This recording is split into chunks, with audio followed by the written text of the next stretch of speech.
So as you can see from this map, this war, it is the end of the world.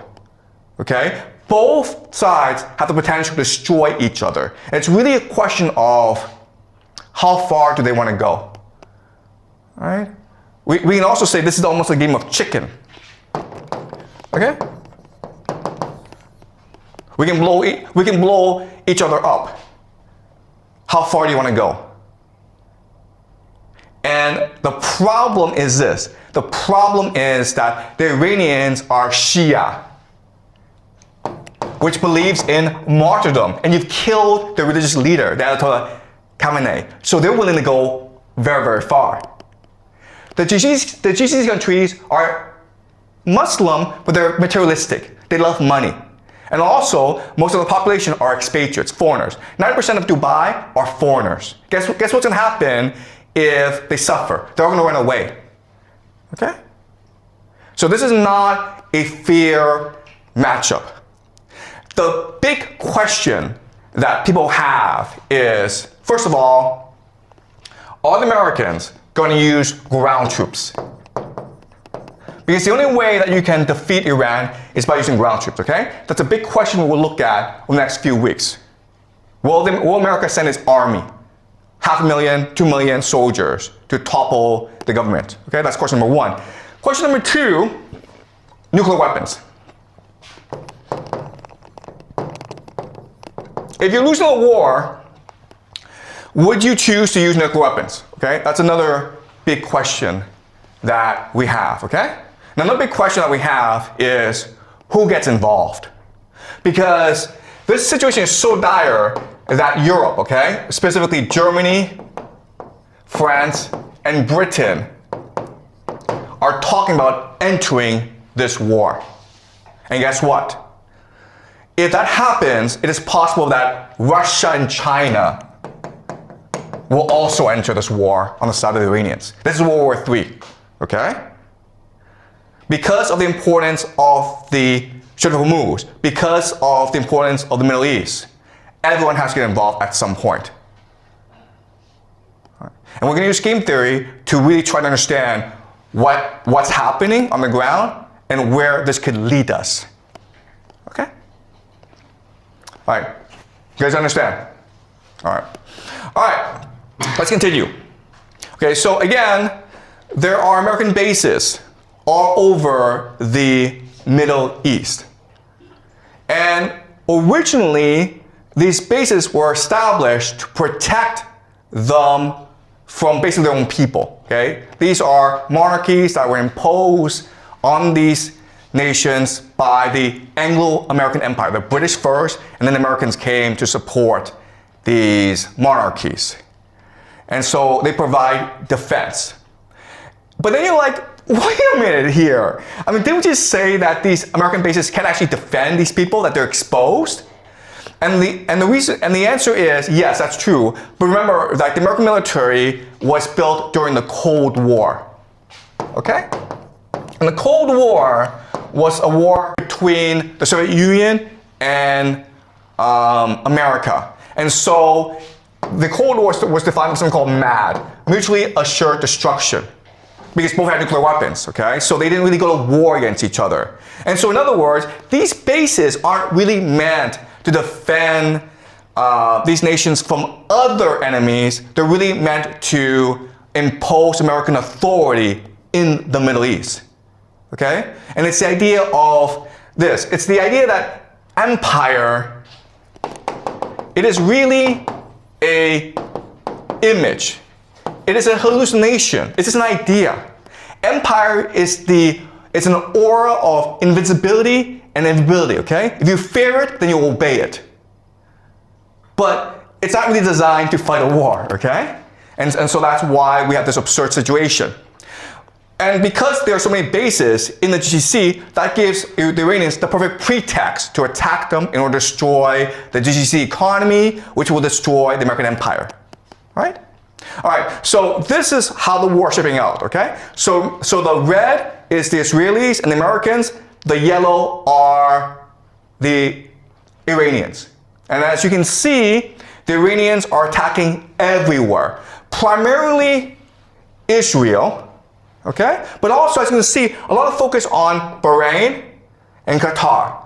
And again, the intention is to destabilize the economy and the government. Okay, it's to try to get as much instability as possible. All right? Okay, and as you can see, the Americans and Israelis are focused on Tehran. And so the Americans and the Israelis use something we call shock and awe. And the very idea of shock and awe is you decapitate the enemy. You cut off the head, the body will fall down, okay? The problem, though, is, again, the Iranians see this as a religious war. And so the Iranians have announced total war.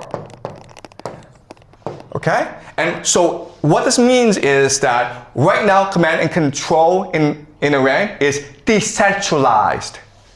There's no one person telling everyone what to do. Every region has its own orders, has its own strategy. And so if you knock out Tehran, everyone else keeps on going. So if you take off the head, it doesn't change anything. Okay? But unfortunately, the Israelis and the Americans use this as a military doctrine. Military doctrine just means how you design your military for what purpose. And so even though the Americans seem like an invincible army, they are not equipped to fight a 21st century war against drones, against destabilization, against religious fanatics. Okay, they're just not. All right. But unfortunately, because of military doctrine, they're going to keep on attacking Tehran. Now, the great irony of all this is that the Iranians who would be most supportive of regime change, are actually in the cities because they are educated, they're progressive. The people who are most fundamentally against you, will fight you to the death, are religious fanatics, the Shia militants living in the rural areas. Okay? So this is a really silly thing where you are actually destroying those who will most likely support you, and you're leaving alone those who are most likely to commit jihad against you. All right? Any questions so far, guys? Are you clear? All right, so another idea that I want you guys to understand is the idea of asymmetry. Asymmetry. All right, so what is asymmetry? Asymmetry means that the two sides are choosing to fight different wars using different techniques because one is much stronger than the other, okay? America is a great empire. It has unlimited resources. It has the USD. It controls the world, right? Iran is a country that has been under economic sanctions for the past 45 years. It's poor. Its technology is very limited, okay? But as we learn in this class, actually, those nations that are poor actually have more energy. They're more open, and they're more cohesive. All right, so let me give you an example. This is what we call the Shahad drones. Shahad drones. Each of these drones costs $50,000 at most, okay? At most. It can go as cheap as $35,000 US. But one of them is $50,000. As you can see, you can fit a lot of these drones to a truck that can go anywhere in Iran, and they can hide anywhere. All right? So the thing to understand is, first of all, these drones are cheap. They're easy to make. They make about 500 a day. Okay? And estimates are about there's 80,000 right now that the Iranians have. So they can go on for a long, long time. Okay? And one of these drones, again, can knock out a desalination plant. It can knock out an oil field. It can knock out a hotel. It can do a lot of damage. Okay? And it's easily transportable. You can hide it anywhere. You can use it from anywhere, okay? And that's what the Iranians are using as an offensive weapon. And how do the Americans defend against this? They use something called a THAAD, right? Right, guys? This is what they use. THAAD. THAAD stands for Thermal High Altitude Air Defense. And they also have like Patriot systems. There's a lot, okay? The thing that you need to know about the system is it's really expensive. This missile, guys, costs $1 million.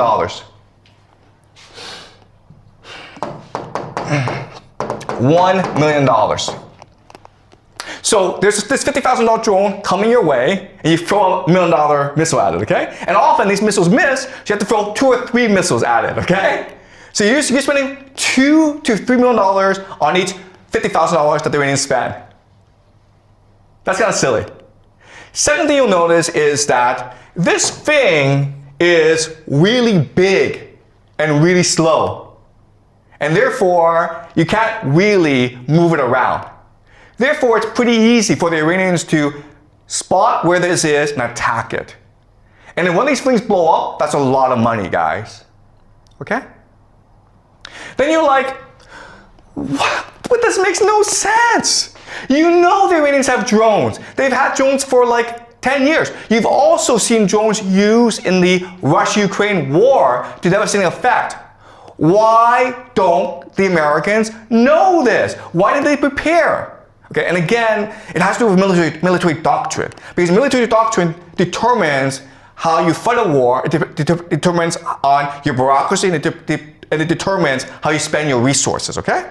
And unfortunately, the Americans are used to fighting something called the Cold War, right? And the Cold War, because you can actually fight the war, you can actually use, kill each other because then people use nuclear weapons. The Cold War was about flexing. Flexing, okay? You see how big and powerful I am? Me! Okay? That's all it was. These weapon systems are designed to scare the crap out of you. They are designed to impress you. And as a result, they cost a lot of money, and they really don't do anything, all right? So that's the entire American military. It costs a lot, and it doesn't really do anything. And it's not resilient. It's not innovative. It's not open, all right? Also, the other thing I have to say this, okay, is if you look at the American military, it's corrupt. So this is really about corruption. So the Americans don't really care about winning a war. What they care about is spending as much money as possible because then they get a cut. It doesn't make sense, all right? And that's why the Americans are in the situation as they are. All right, let's continue. All right. So, something that people don't really talk about, but you need to understand, it's the water issue in the GCC, in the Middle East, in Iran. All right? So,